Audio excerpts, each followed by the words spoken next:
След като разбрахме как се формира стойността, и то по отношение не на нашите собствени представи за това колко знаем, колко можем, колко сме велики, колко сме кадърни, а по отношение на работодателя ни, от какви знания, умения има той нужда, за да реши задачите си и как ние решаваме тези задачи, някакси е по-лесно да осмислим грешките, които допускаме.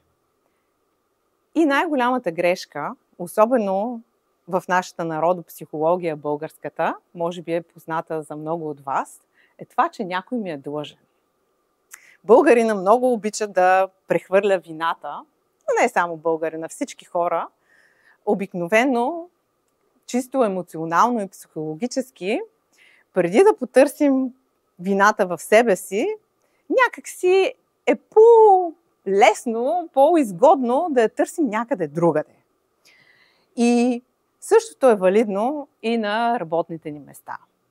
Ако нас не ни повишават, ако не ни вдигат заплатата и се чувстваме недооценени, някак си се чувстваме прецакани. Защо? Ами защото аз примерно работя в тази компания от 10 години. Супер добър съм, раздавам се, скъсвам се от работа. И защо на мен не ми вдигат заплатата, а на Пешо, който работи от 3 години, му вдигат заплатата и го повишават? Ами, замислете се, че Пешо може да дава по-висока стойност, може да решава задачата по-добре, въпреки че правите едно и също.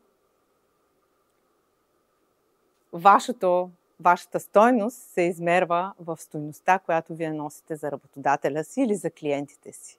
А не това колко време прекарвате на работното си място, колко години работите за този работодател или за този клиент, колко се раздавате, как никога не казвате не и така нататък. Не, нашата стойност се определя само единствено от стойността, която даваме, съзнанията, уменията и времето си.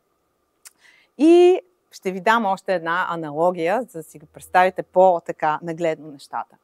Ако аз продавам ябълки на пазара от 20 години, а Пешо продава ябълки от 3 години, обаче продаваме едни и същи ябълки.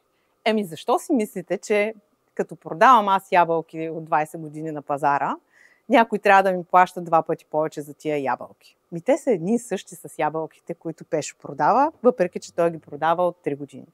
И моите ябълки, за да струват повече от на Пешо ябълките, трябва да са по-различни от на Пешо. Трябва да са по-големи, по-вкусни, по-червени.